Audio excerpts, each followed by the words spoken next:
A edição de hoje do Link Vanguarda começa falando sobre chuva. Um temporal atingiu a região ontem à tarde.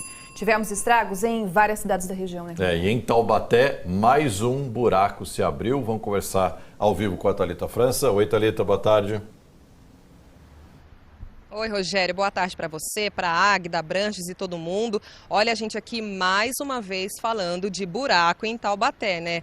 Quem pensou que esse problema fosse acabar agora em 2020 estava muito enganado. Bom, choveu bastante ontem à noite aqui em Taubaté e aí o que começou como um buraco, na verdade, já virou uma cratera. Até um poste de energia foi derrubado e bem em frente à cratera tem um prédio. E os moradores desse condomínio estão sem luz de ontem à noite até agora. A cratera abriu na Avenida Maria Aparecida Marcondes de Araújo, no bairro Flamboyant, que fica na região do Jardim das Nações. Quase toda a avenida foi engolida. Um dos postes de energia também foi derrubado. A Nádia mora em um prédio vizinho e conta que a família, claro, levou um susto. Aconteceu às 19h30, mais ou menos. Eu estava em casa e houve um barulho, na verdade deu um apagão primeiro, né? E um barulho muito forte. E aí chegou a informação de um vizinho que mora em cima de que tinha aberto uma cratera na rua aqui. E o nosso maior medo é que isso continue e nós não sabemos como é que está para lá. O Elmo é síndico de outro prédio que fica em frente à cratera. A luz no condomínio dele acabou às 7h30 da noite de ontem. É um prédio de 7 andares, e são 28 apartamentos, com 23 famílias morando. Nós temos pessoas idosas. Só que como sem elevador, é tudo na escada. O medo é perder tudo na geladeira, né? Temos freezer, geladeira e a dificuldade de subir, porque no caso da minha esposa mesmo, ela tem problema de joelho e como é que vai ficar andando, subindo a escada? Segundo ele, algumas famílias deixaram os apartamentos no meio da noite. Na verdade, eles ficaram com medo desse buraco estar aumentando muito e comprometer a estrutura do prédio.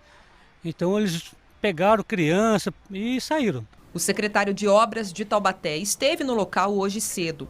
Ele explicou que um córrego canalizado passa por baixo da região e que o problema foi causado por uma tubulação que se rompeu. Ele disse também que não há riscos para os moradores. Evidentemente, com o rompimento da tubulação, vai haver mais alguma erosão nas laterais do córrego, em razão do entupimento da tubulação, mas assim, de pronto a gente não vê nenhum risco, não vê nenhuma necessidade de fazer remoção de pessoal, felizmente. E nas próximas horas a gente vai fazer uma avaliação mais rigorosa, mais criteriosa, e se evidentemente a gente constatar a necessidade de evacuação, de isolar um espaço maior, a gente vai tomar as providências necessárias. Os moradores do prédio que a gente mostrou estão sem luz até agora. A EDP disse que a energia vai ser restabelecida daqui a pouquinho, a partir de 1h da tarde, e disse que o que dificultou foi porque o poste foi derrubado. Essa avenida aí da reportagem, né, onde abriu a cratera, ela é sem saída, mas é muito movimentada, porque tem vários prédios residenciais, tem prédios comerciais também próximo a ela. Então é movimentado o dia todo, o pessoal que for passar tem que redobrar a atenção agora. A chuva de ontem também deixou estragos em São José dos Campos. Em um condomínio da Zona Leste, a rede de esgoto transbordou e atingiu alguns apartamentos. O esgoto desse condomínio no campus de São José entupiu logo depois que a chuva começou. Sem escoamento de água, o esgoto subiu e alagou os 4 apartamentos do térreo. Um deles foi o do Luiz Cláudio. Perdemos os móveis, guarda-roupa dos 2 quartos, o sofá da sala, né? Os móveis de madeira estragou tudo. O outro apartamento foi o da Prisciliele. Ela está grávida de 4 meses e na hora deu aquele desespero. Eu, grávida, tentei empurrar rack, mas já fiquei desesperada também. Pedi para os vizinhos poder ajudar. O rack deve ter estragado. Minha geladeira eu não sei se estragou ou não, porque foi bastante água que entrou. Então, a gente vai ver o resultado só depois, né? Nesse apartamento que nós estamos, os moradores já fizeram parte da limpeza, mas a gente percebe que é uma água misturada com esgoto. Segundo o síndico do prédio, todos tiveram que se ajudar para resolver o problema. É uma dor de cabeça para todos os moradores, porque agora ninguém vai conseguir dormir, porque tem alguns apartamentos que tem que lavar tudo por dentro, né? Que entrou rede de esgoto, entrou tudo, né? O esgoto entrou tudo dentro dos apartamentos. Os problemas da chuva continuaram em outras partes da cidade. Em um shopping na Zona Sul, os ventos ventos acompanhados do temporal derrubaram as portas automáticas da entrada. De acordo com o Corpo de Bombeiros, 4 pessoas ficaram feridas. Pelo aplicativo Vanguarda Repórter, nós recebemos essas imagens que mostram ruas alagadas na zona sul da cidade. Essa é a Avenida Cidade Jardim. Nas imagens é possível ver ônibus e carros parados por causa do alagamento. Alguns motoristas tiveram que voltar na contramão da avenida para fugir da água. Na Avenida Perseu, no Jardim Satélite, motoristas também tiveram dificuldades para passar. Nessas imagens também é possível ver a estrada velha entre São José e Jacareí alagada. Na região central, os motoristas também tiveram problemas com vias alagadas. 2 carros ficaram submersos em uma rua próxima à Avenida Nelson Dávila. O motorista de um dos veículos disse que foi pego de surpresa. Estava fazendo um retorno para subir aqui na minha casa, né? E aí um carro parou na minha frente, né? E a gente acabou sendo surpreendido, né? Por essa enxurrada, né? E aqui, pelo visto, enche muito rápido. Então, quando encheu, já acabou levando o carro não funcionou mais, né? O importante é a gente estar bem, o resto a gente vê o que faz. Também foram registrados alagamentos em outras cidades, como Campos do Jordão e também Caçapava, onde a Avenida Brasil, no centro, teve que ser interditada. Segundo a Prefeitura de São José, com a chuva de ontem foram registradas 33 quedas de árvores e troncos. A Prefeitura informou que equipes da Secretaria de Manutenção estão nas ruas agora trabalhando para a limpeza de todos os pontos atingidos. Desses últimos dias, o trecho de uma ciclovia na zona sul de São José também desmoronou. A erosão no local começou no fim de semana e, segundo os moradores, a situação vem piorando e causando medo. O desmoronamento começou no fim de semana e pegou parte da ciclovia e da pista de caminhada no bairro Bosque dos Eucaliptos. Desde então, a situação vem piorando. Os moradores disseram que ontem tinha uma equipe da Sabesp trabalhando inclusive nessa tubulação aqui, ó, que está toda exposta. A gente vê que com a chuva de ontem a situação ficou um pouco pior porque boa parte da terra deslizou, aumentou a erosão aqui, um trecho da ciclovia acabou cedendo, eles até colocaram um plástico aqui. Tem uma sinalização que a Prefeitura colocou, a Defesa Civil, mas o que a gente percebe é que ainda tem muita gente que continua passando por aqui. Quem passa de bicicleta acaba invadindo um trecho da pista de caminhada. Eles falaram para não passar, né? Mas o povo é teimoso, né? Dá medo, mas fazer o quê, né? Para quem faz caminhada, a situação causa perigo. Aprofundou mais ali, você vê que está adentrando o calçamento. O interessante é fazer uma coisa decente e que dure, né? O trecho da ciclovia passa por trás de diversas casas que ficam perto da Avenida Salinas. Quem mora por aqui também está preocupado. Depois da forte chuva de ontem, a casa do seu Francisco amanheceu com pedaços da parede no chão. Ele diz que faz tempo que o solo por ali passa por obras e acredita que esse é um dos motivos de rachaduras na casa dele. Estou sofrendo com esse negócio faz mais ou menos uns 6, 7 anos já. Esse esgoto, já aconteceu isso aí que você está vendo, mesma coisa. Mais de uma vez. 3 vezes. Depois da erosão no fim de semana, novas rachaduras apareceram por aqui. E o seu Francisco tem medo que a casa fique condenada. A trincadura que já tinha aumentou mais. Aumentou, ficou maior, está caindo já, como vocês estão vendo aqui, já está caindo e ninguém toma providência nenhuma.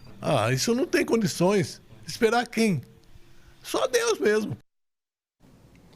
A Defesa Civil de São José informou que fez vistoria nas casas que ficam perto da erosão, mas não identificou nenhum risco ou necessidade de remoção das famílias.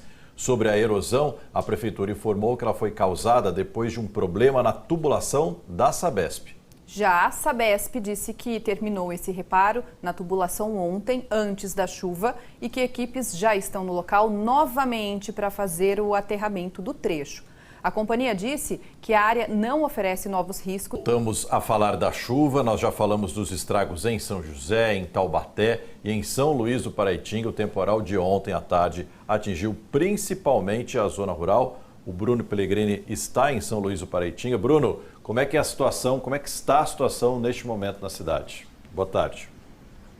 Boa tarde para vocês no estúdio, para quem está acompanhando o Link Vanguarda. A gente está agora aqui no centro de São Luís do Paraitinga, na rua que fica às margens do rio. Segundo a Defesa Civil, o Paraitinga, com a chuva de ontem, ele subiu aproximadamente 2 metros, né? 2 metros acima do nível normal. Mas daqui a gente observa, tem 2,5 metros para chegar no nível da rua.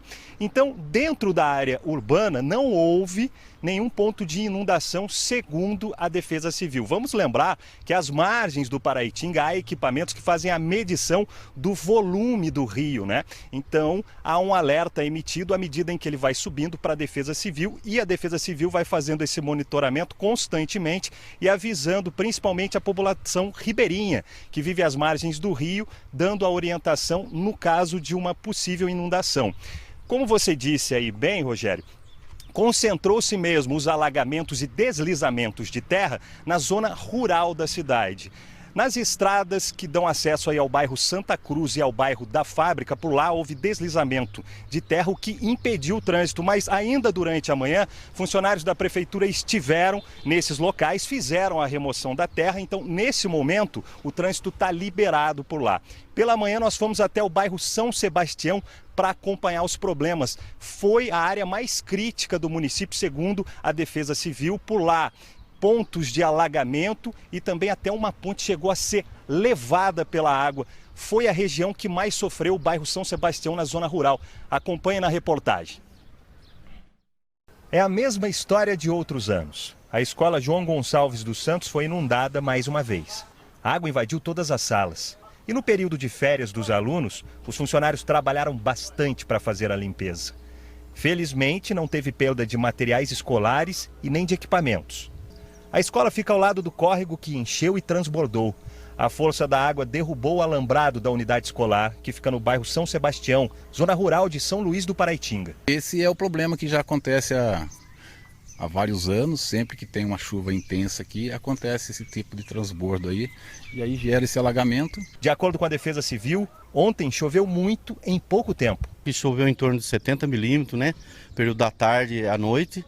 E já choveu 40% do esperado no mês, né? Segundo a Defesa Civil, os alagamentos se concentraram somente nesse bairro. Além da escola, outros 9 imóveis, como este aqui, também foram inundados. Não há desalojados nem desabrigados?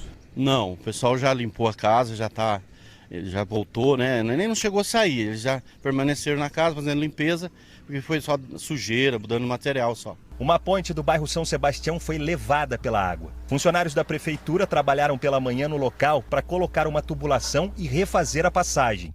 A água também cobriu a estrada, por onde os cavalos continuam sendo um bom transporte. Esse aqui é o melhor transporte, esse aqui não para em lama nenhuma. Esse aqui não, cara, esse aqui...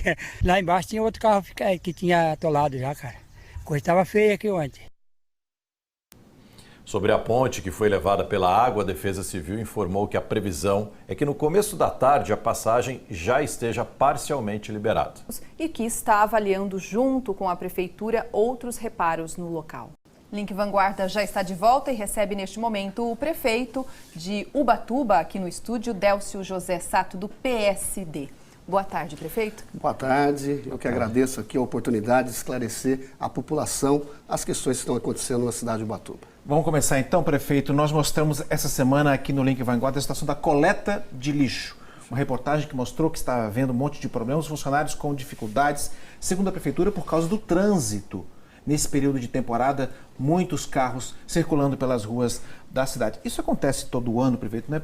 Não existe uma solução para isso não acontecer de novo? Inclusive, prefeito, tem até uma sugestão aqui que um morador mandou, Alexandre, já dando uma sugestão aí para a prefeitura. Por que não criar outros pontos de transbordo dentro do município, Zona Sul, na região norte, para que assim os caminhões coletores possam percorrer um trajeto menor no trânsito para esvaziar? Já tem até sugestão. Perfeito. E inclusive essa sugestão, na verdade, vem sendo estudada ao longo do tempo. Não depende só do prefeito. Depende de CETESB, depende até do governo do estado, depende de uma logística toda e até a questão ambiental. Nós não podemos ser irresponsáveis de chegar e montar qualquer coisa em qualquer lugar. Existe esse plano sim, mas tem que ser estudado tecnicamente e já está sendo viabilizado. Aliás, já tem algo discutido com o estado para uma alternativa definitiva. E qual é? É a usina. Não tem outro caminho, porque a questão do lixo é uma questão do planeta. É uma questão de conscientização e hoje o que nós fazemos é só transferência de problemas. tirar de Ubatuba, tirar do litoral norte e mandar para outra cidade, é só transferir problema. Não resolve o problema do planeta. Mas nós estamos estudando essa alternativa. Quanto à questão dessa temporada, a Ubatuba está entre a 14ª cidade do mundo mais procurada como destino turístico. Eu já estava alertando a população para que nos ajudasse a entender um pouco tudo isso. Fizemos uma operação com a segurança, fizemos uma operação com guarda rodoviária, fizemos uma operação com várias, inclusive DR, governo do estado, explicando isso, mas sai da nossa alçada, porque chega num ponto que praticamente o lixo passou a 10%, 15% a mais do que o ano passado. Então a gente se programa, a gente faz um planejamento. Nós aumentamos, para você ter uma ideia, os caminhões e as carretas foram triplicadas. Mas com o trânsito parado, você pode colocar qualquer número de carreta e caminhões que não será possível de trazer, de levar esse lixo para outra cidade. E mais um fator, tem mais um fator. A questão, você vê, as fortes chuvas na região do Vale atingiu também aqui, Jambeiro, Tremembé, e isso trouxe uma lentidão muito maior ainda para as carretas. E com a carreta não conseguindo descarregar o lixo, ela acaba tendo problema para retornar para a cidade, para buscar e fazer o transporte. O contrato de Ubatuba é com Jambeiro ou com Tremembé? Jambeiro. Jambeiro. Agora, e como é um problema que pode ser comum às cidades do litoral norte, há possibilidade dessa usina ser compartilhada também? Então, essa é uma discussão. Eu, como presidente do CODIVAP, de 44 municípios, sou presidente do Comitê de Bacia dos 4 municípios do litoral norte, é uma realidade de todas as nossas cidades. E nós estamos trabalhando em consórcio, já fizemos o turismo, né, questão das cidades turísticas, um consórcio, mas nós temos que avançar também na segurança pública, saúde e principalmente nessa questão do lixo. E a ideia é justamente fazer nas divisas da cidade essas usinas para que a gente possa economizar, porque o transbordo é muito caro, trazer para outra cidade. E acabar de vez com essa situação que todo ano acaba tendo esse problema. Não é no meu governo, foram em todos os governos. Prefeito, mas ainda sai alguma coisa esse ano? Essa usina, pelo menos o início, a construção? Eu acredito porque junto ao secretário do Meio Ambiente, aliás, amanhã ele estará em Ubatuba conosco, lançando aí o clima de limpeza nas praias, né? Tem um nome específico do estado, e o governador já sinalizou para que ele estude essa questão das usinas. E nós estamos discutindo com os municípios e com o estado, e ele está muito aberto para que isso aconteça. Eu acredito que esse ano ainda teremos novidades e, quem sabe, numa próxima temporada, ter algo efetivo para que se concretize tudo isso. Prefeito, tem mais participação aqui de morador e olha, eu acho que ganhou aí disparado nas reclamações a questão de buracos. A Mônica falou que a situação está gravíssima, que os buracos dominaram a cidade, está desanimador, tem mais gente reclamando desse assunto também. A Juliana falou que é de dar dó as ruas sem asfalto, cheio de buracos e com mau cheiro. Tem mais reclamação. Muita gente, a gente pegou só algumas para mostrar para o senhor poder responder aí para esses moradores. Moram no Itaguá, na Avenida Milton de Holanda Maia, hoje conhecida como Avenida dos Buracos. Rogério, a dona Mitz Gonçalves, também do Itaguá, ligou para reclamar de Olha aí, pessoas ligando. Tem inclusive gente que, tinha mais uma aqui, uma pergunta interessante, que é a pessoa que faz entregas na cidade, que deixou de fazer porque não aguenta mais andar com tanto buraco. O que está acontecendo nas ruas e avenidas de Ubatuba? Perfeito. Quero me dirigir ao povo de Ubatuba para dizer que o prefeito também é cidadão de Ubatuba. Eu percorro, acho que mais que todo mundo, a cidade. Aliás, quando eu entrei no primeiro ano de governo, eu percorri todas as ruas e essa foi a herança que nós recebemos. Todas as ruas em mau estado. Todas. Mas 3 anos depois de legislação continua em mau estado? Não, então, aí que está. Nós, com o recurso que você pega, comparando com as cidades do litoral, 300 milhões de orçamento. As outras cidades, 1 bilhão. A diferença é muito grande, né? Porque às vezes querem comparar com as cidades vizinhas. Segundo, 300 milhões não sobra 1 centavo para investimento. Todo o recurso, 50% é para funcionalismo, mão de obra, né? 25% obrigação na educação, 25% eu gasto na saúde. E aí eu pergunto, cadê o dinheiro para tapar o buraco? Cadê o dinheiro para fazer a rua? Cadê o dinheiro para o meio ambiente? Cadê o dinheiro para os esportes? Mas nesses anos eu fui em busca de alternativas. Conquistamos mais de 150 milhões em obras e serviços que nós estamos fazendo na cidade. Estamos mudando a infraestrutura da cidade. Estou trabalhando em todas as regiões e em todas as áreas. E fora os índices. Nós somos a 7ª cidade mais segura do Brasil. Nós somos, como eu disse aqui, a 14ª destino mais procurado. O IDEB nosso, que é o índice educacional, é acima da média nacional. Saúde nós revolucionamos. Mas a solução para aí os buracos, prefeito, 40 ainda milhões. no seu mandato. Vou fechar. Com 40 milhões agora que nós conquistamos, mais de 300 ruas serão contempladas novas. Já começamos. Nós temos a Estrada da Almada sendo refeita, já faz 25 anos que não se mexe naquela estrada. Sesmaria, vai lá, já começamos a fazer o asfalto, são mais de 2 quilômetros, ficou 40 anos sem ser vista. E sem contar as outras que ficaram 382 anos, que é a idade da cidade de Ubatuba, e nós hoje estamos fazendo o maior pacote de obras, não existiu na cidade de Ubatuba, tanto investimento e ruas que serão contempladas, e ainda tem um ano para conquistar ainda muito mais para melhorar essa situação. Foi essa situação que nós pegamos. Prefeito, a gente fala agora de um bairro especificamente que veio muita reclamação para a gente sobre o Estufa 2. Desde março de 2018, a gente mostra a reclamação dos moradores com relação à falta de estrutura. Já ficou famoso o nosso calendário, né? Exatamente, Vira e mexe, já está lá no nosso foi, calendário. já voltou várias vezes a esse bairro, né? Então, falta de esgoto a céu aberto, falta de asfalto também. Por que a Prefeitura não consegue, de fato, levar a infraestrutura definitiva para o Estufa 2, prefeito? Olha, eu acho até lamentável essa discussão, eu sei que falta muito ainda, mas eu desafio qualquer qual prefeito nesses 3 anos, e teve outros que tiveram 8, que investiu mais na região da Estufa do que eu. Estou fazendo essa estrada, como eu disse, que são mais ou menos 2 a 3 quilômetros. 1.500 ligações de rede de esgoto, que tinha esgoto a céu aberto, nós ligamos no primeiro ano do meu governo. Talvez esqueceram. 1.500 ligações. Iniciei agora uma creche que era o sonho daquela comunidade. Eu comecei. Todos os prefeitos prometeram e não fizeram. Eu não prometi e já comecei. Entregarei ainda este mês, estou aguardando a agenda do governador, 2 CAPs, que são 2 prédios maravilhosos, informatizados, com equipe, mobília, para atender álcool e droga e psicossocial, que hoje é um grande problema, não só de Ubatuba, é nação. Mas nós temos problemas sérios lá e nós investimos nisso.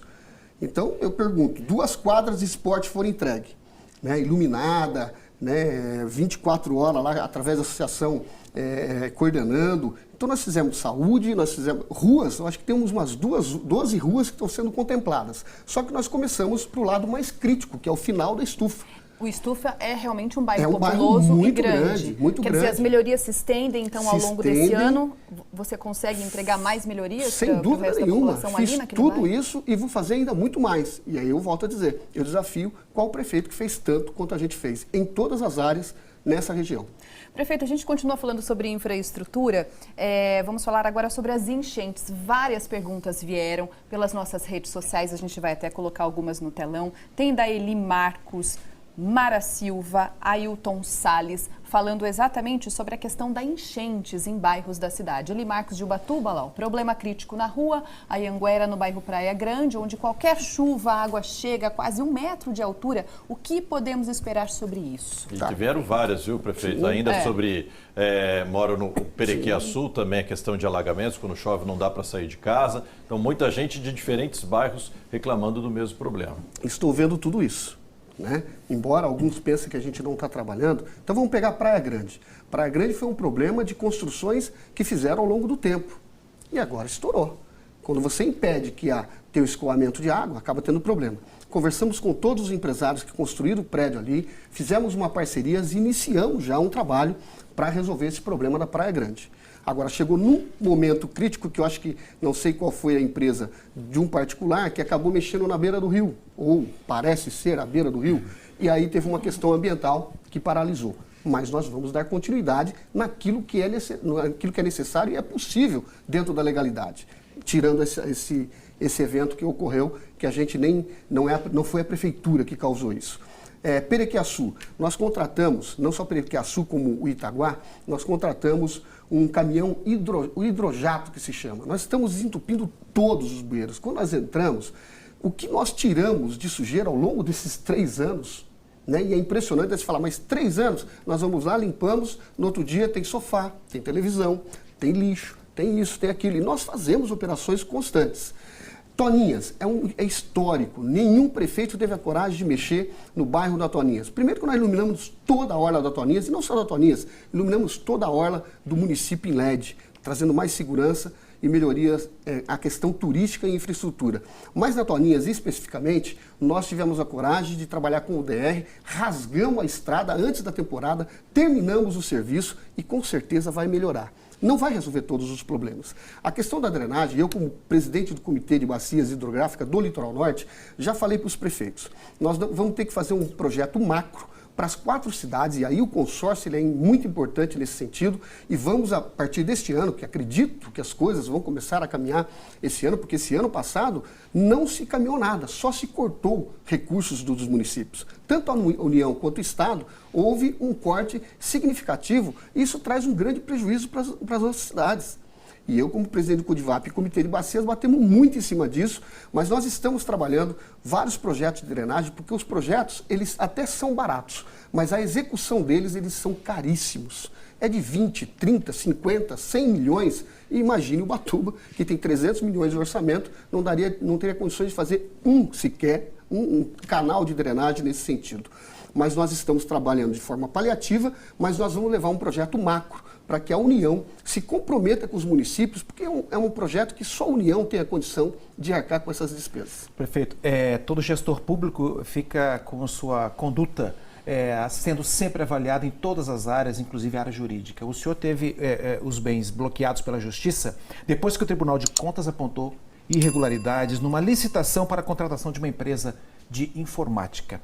O que foi feito de errado nessa licitação? Tá, primeiro que eu estou muito tranquilo, não tem nada de errado. Né? Agora, é lógico, os órgãos fiscalizadores estão aí para isso. E eu sou favorável. Eu acho que todas as contas das prefeituras e dos prefeitos, elas devem ser fiscalizadas. E se realmente estiver em desacordo com a lei, vai ter que cumprir, vai ter que pagar pelo seu preço. Vou fazer a minha defesa, mas o mais estranho disso tudo é que teve sim um apontamento do Tribunal de Contas e nós respondemos, fizemos a defesa e sequer o Tribunal de Contas ainda deu a devolutiva. E de repente já virou essa ação. Mais estranho ainda que até hoje eu não fui intimado dessa ação. E segundo, essa ação já rola na mão da oposição e já rola pelas mídias de todo, Facebook, televisão, e eu nem sei qual o teor verdadeiro da ação. Mas, de qualquer forma, do que eu já ouvi, posso garantir com tranquilidade, porque falam-se em superfaturamento, eu posso garantir que nós economizamos, com o nosso contrato, mais de R$500 mil ano. E outra, com mais serviços do que prestava, até porque essa empresa que foi questionada, ela já presta serviço na prefeitura de Ubatuba há mais de 20 anos. Então alguém fez alguma coisa errada lá atrás, não eu. Até porque, como eu disse, nós temos mais serviços hoje e economizei R$500 mil ano. Mas estou tranquilo, vamos fazer a defesa. E mais, qualquer prefeito está sujeito a qualquer processo. Eu estou há 3 anos à frente da prefeitura, mas o senhor acha que não corre nenhum processo e está errado. Não tem nenhum risco de o senhor perder o mandato nesse último ano que o senhor está prometendo tanta coisa para a população, né? Não, a pergunta é nesse sentido, para saber se o senhor não está correndo nenhum risco de... Nenhum risco, jamais. Como eu falei, um processo desse, eu sou advogado, dura 20 anos. Prefeito, o senhor citou a questão da segurança. Já, né? O senhor falou a questão da segurança, queria falar um pouquinho mais sobre isso. A gente sabe que é um papel principal que é do governo do estado, mas as prefeituras podem ajudar muito, principalmente em instalação de câmeras de segurança, que inclusive o senhor prometeu durante a sua campanha, fazer um centro de monitoramento integrado com a Polícia Civil, Militar, Guarda Civil. No que deu para avançar nesse sentido nesses 3 anos? Olha, ser sincero para você, se você é considerado pelas empresas nacionais como a 7ª cidade mais segura, eu não vejo como não está dando certo. As minhas polícias, aí eu quero parabenizar a todos e quero mandar um abraço para o meu secretário Franco, que esteve à frente desse comando, né, junto com todas as polícias, Rodoviária Federal, a Polícia Civil, Corpo de Bombeiros, Salvamar, Guarda Municipal, enfim, todos das polícias, Polícia Militar, eles estão muito afinados. E pode perceber aí, qualquer coisa que vocês noticiarem que aconteceu em Ubatuba no crime, ele é desvendado e o bandido é preso. Lá não tem moleza. Por isso, nós somos considerados a 7ª cidade mais segura e monitoramento já está em andamento, um processo licitatório, porque também tem estudos a serem feitos. Eu não posso instalar câmeras e, como eu falei, eu não tenho recurso específico para isso, mas nós buscamos alternativas e nós vamos, sem dúvida nenhuma, ainda este ano, e tudo que eu falei aqui não são promessas, são coisas já conquistadas e que vão ocorrer. E a gente vai continuar acompanhando, então, neste último ano aí de mandato. Prefeito, Ubatuba tem uma característica territorial muito peculiar, é uma cidade comprida. Exato. Tem ali o núcleo urbano, mas aquelas mais de 100 praias, diríamos assim, né? e algumas delas estão impróprias. O que nesse ano tu pode trabalhar para oferecer, não só para o morador, mas para o turista que vem e considera a cidade para poder fazer o seu passeio? Fonte principal, né, de recursos, que é o turismo. Então, você vê, né? Eu acho que o fundamental é isso, uma luta de 3 anos com a Sabesp, com o governo do estado, e aí eu falo que é importante, estou frisando não para me gabar, mas dizendo que estando à frente do Comitê de Bacias, estando à frente do Codivap, nos deu sem dúvida nenhuma uma guarida para conquistar o maior investimento no litoral norte, que será de Ubatuba, com mais de 700 milhões de investimento em esgoto. Só este ano, se tudo correr bem, está correndo bem, nós vamos conseguir dobrar o atendimento de tratamento de esgoto. O que não se chegou em 382 anos de idade da cidade de Ubatuba em 30% de tratamento, nós vamos dobrar em apenas 4 anos. Prefeito, obrigado então pela sua presença. A gente vai continuar acompanhando então. O senhor falou que não são promessas, essas coisas vão acontecer ao longo do ano. Inclusive o Estufa 2 está no nosso calendário do Link Vanguarda. A gente volta lá na semana que vem. Vamos mostrar então outro cenário para o que o senhor está falando, né? Mas a gente continua acompanhando não só o Estufa 2, mas a cidade toda, tá bom? Prefeito, obrigado pela presença. Eu que agradeço a todos vocês, hoje, tá estamos à disposição. Pessoal, 2 jovens, um de 19 anos e o outro de 22, foram mortos a tiros hoje de madrugada em Cruzeiro. Esse crime aconteceu dentro de um conjunto habitacional que fica no bairro Nova Cruzeiro. A polícia disse que os 2 não eram moradores do local, mas eles estavam no pátio do condomínio quando foram atingidos. Eles chegaram a ser socorridos pelo Corpo de Bombeiros, mas morreram no hospital. A polícia ainda não sabe o que motivou esse crime, ninguém foi preso até agora, mas os 2 já tinham passagens por roubo. 2, aliás, não tem hora para dor de dente, né? Muito ruim, né? Toda hora. E quando pega no fim de semana, que até achar alguém de plantão é complicado, mais né? difícil. O atendimento tem que ser rápido, o que nem sempre acontece na rede pública. Em São José dos Campos, um programa oferece o serviço de emergência para alguns casos. A Vanessa Vantini fala sobre esse trabalho que é o SOS Dental. Vanessa, em quais situações o morador de São José pode recorrer a esse serviço de emergência? Olá, boa tarde, Abranches, boa tarde a todos. Olha, principalmente para essa dor de dente, viu, que aparece de última hora, também uma infecção mais grave. Só que é importante a gente ressaltar que a pessoa precisa procurar atendimento primeiro na unidade básica de saúde mais perto da casa dela. E aí os casos mais graves é que são encaminhados para essa clínica terceirizada que fica na região central de São José dos Campos. Eu estou aqui com a responsável por esse setor na prefeitura que vai explicar isso melhor para a gente, né? É importante a pessoa entender isso, né? A gente sabe que é um caso de urgência, a dor de dente aparece às vezes de repente, mas ela tem que ir primeiro na unidade básica de saúde. Isso. A porta de entrada do serviço público em São José é a unidade básica de saúde. Então, o paciente ele vai até a unidade e ele tem a opção de ou querer o tratamento odontológico, propriamente dito, ou nos casos de dor, onde ele não está aguentando, está sofrendo com algum tipo de infecção, dor de dente, aí ele é referenciado para essa unidade aqui no centro de São José. Mas até para atendimento no mesmo dia, né? Já que é um caso de urgência. Isso. O paciente, quando ele chega com dor, ele é atendido no mesmo dia no SOS Dental. O que vocês perceberam com essa nova dinâmica, com essa mudança no serviço? Com a implantação do SOS Dental, a nossa intenção era exatamente a ampliação do acesso ao tratamento odontológico. E desde a implantação, que foi final de maio, começo de junho, a gente percebeu que a gente teve um aumento de 7 mil novos atendimentos, novos tratamentos odontológicos. Então, a gente ampliou a entrada desse paciente para o tratamento propriamente dito. E aí, no caso de tratamento, né, que tipo de serviço que a prefeitura oferece? Como é que isso acontece nas unidades básicas de saúde? Na unidade básica de saúde, o paciente ele vai participar primeiro de um grupo de saúde bucal, que é uma ação coletiva, onde ele recebe as orientações, onde é feita a classificação de risco desse paciente, e aí ele é agendado para o tratamento propriamente dito. Então, a gente tem os tratamentos básicos, né, as restaurações, as raspagens, o atendimento de curativo também, e os casos de dor são referenciados para o SOS Dental. A especialidade também é realizada em algumas unidades básicas de saúde na UES2. Tá certo, muito obrigada pelas informações. Vou só reforçar essa dica importante, então, para quem está ouvindo aí a gente. Surgiu aquela dor de dente, né, aquele inconveniente, a pessoa deve procurar uma unidade básica de saúde e aí sim, dependendo do caso, ela já é encaminhada aqui para esse serviço de atendimento de urgência dental que fica na região central de São José dos Campos. É com vocês aí no estúdio.